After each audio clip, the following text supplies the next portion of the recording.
in every chapter, you have these dictums or things for practice. And in one of your chapters, you have something on hospitality. And I love the concept of hospitality as it relates to civility. So some will just say, oh, it's a nice to have. What's your take on hospitality and how it relates to civility, Lexi?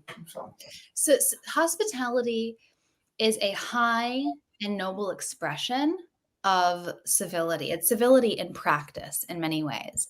And I tell the story of a slave in ancient Greece called Eumaeus to illustrate the power of civility and why it is this high and noble expression of hospitality. Eumaeus was this slave with nothing much in the way of material possessions or power.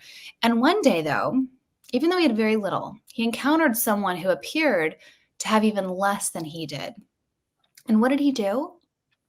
He offered him hospitality. He said, "Come into my home, stranger. Let me feed you. Let me bathe you. Let me clothe you."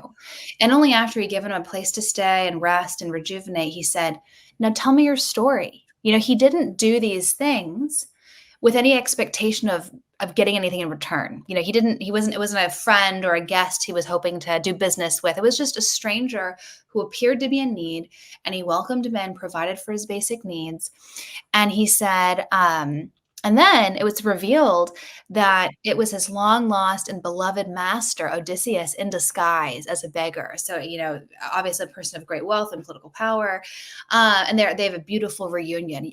Odysseus, who's been this stranger in need, tossed about from island to island, shipwreck to shipwreck, from monsters to goddesses to good hosts, bad hosts. He's, the whole of the Odyssey and Homer's Odyssey is about hospitality and about the duties of a good guest, duties of a good host. It's all about civility and how we treat the other, the stranger.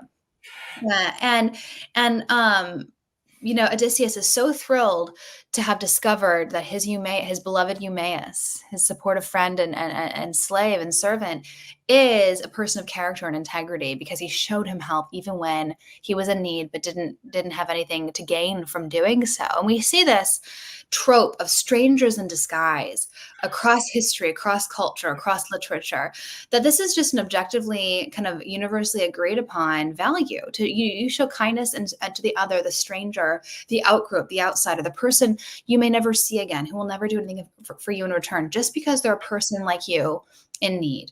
Full stop. And that's it.